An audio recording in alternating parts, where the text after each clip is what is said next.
Good morning. ഇന്ന് നമുക്ക് easy ആയിട്ടുള്ളൊരു കാബേജ് തോരൻ, ഈസിയാണ്, ഹെൽത്തിയാണ്. ഒരു സിമ്പിൾ കാബേജ് തോരൻ ഉണ്ടാക്കുന്നത് എങ്ങനെയാണെന്ന് നോക്കാം.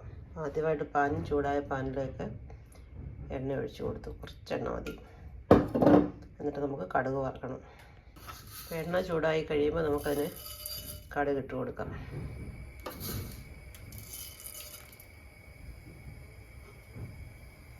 കടുക് നന്നായിട്ട് പൊട്ടിക്കഴിയുമ്പോൾ അതിലേക്ക് വറ്റൽമുളക്, കറിവേപ്പില എല്ലാം ഇട്ട് കൊടുക്കണം.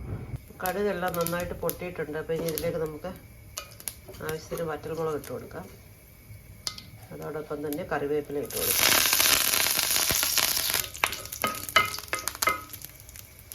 ഇനി നമുക്കിതിലേക്ക് അരിഞ്ഞു വെച്ചിരിക്കുന്ന ഉള്ളി, ഒരു മുറി സവാളയാണ് ചേർക്കുന്നത്. സിമ്പിളാണ്, എല്ലാവർക്കും അറിയാം. എന്നാലും വാക്സിനേഷനൊക്കെ അറിയുമെന്ന് അറിയത്തില്ല. ഇതൊന്ന് വഴണ്ട് വരുമ്പോൾ ഇതിലേക്ക് നമുക്ക് ക്യാരറ്റ് ഇട്ട് കൊടുക്കാം.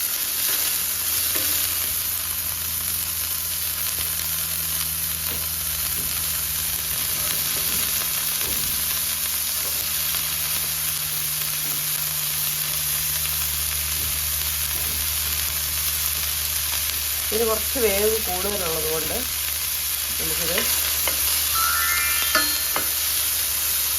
വഴണ്ടതിന് ശേഷം ജസ്റ്റ് അതിലേക്ക് ഇട്ട് കൊടുക്കാം.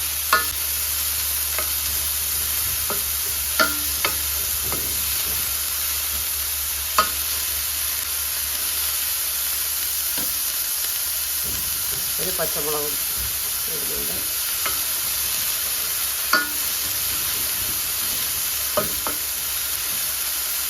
ഒരുവിധം വഴങ്ങിയിട്ടുണ്ട്. അതിലേക്ക് നമുക്ക് അതിൽ വെച്ചിരിക്കുന്ന കാബേജ് ഇട്ട് കൊടുക്കാം.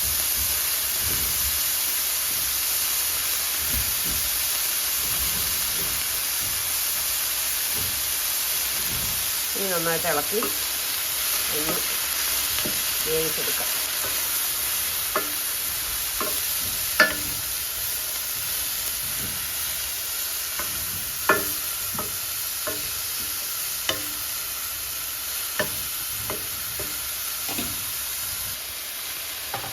കാബേജൊക്കെ ഒരുവിധം വെന്ത് കഴിഞ്ഞു. അടച്ചില്ല, അതിക്കാതെ തന്നെ ഇളക്കി വേവിച്ചെടുത്തേക്ക്.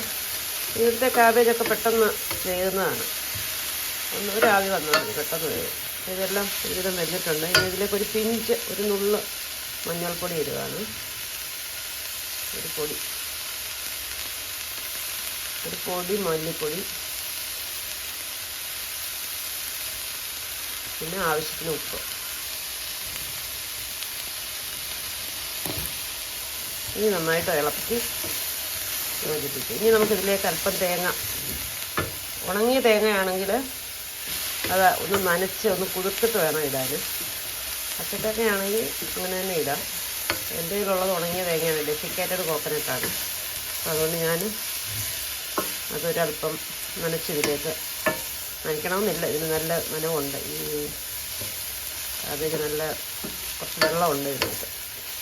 അതുകൊണ്ട് നനച്ചില്ലെങ്കിലും കുഴപ്പമില്ലാന്ന് തോന്നുന്നു. എന്തായാലും അത് റെഡി ആയിട്ടുണ്ട്. ഒരു അല്പം തേങ്ങയും കൂടെ ഇട്ട് കൊടുക്കാം.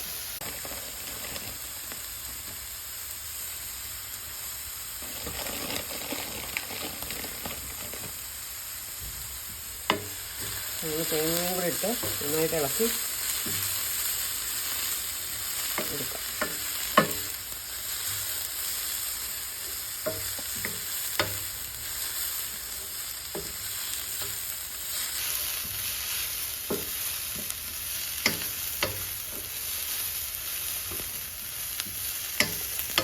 ഒരു കളർഫുള്ളായിട്ടുള്ള ഒരു കാബേജ് തോരൻ റെഡി ആയിട്ടുണ്ട്. ഇതെല്ലാവരും ഒന്ന് പരീക്ഷിച്ച് നോക്കണം.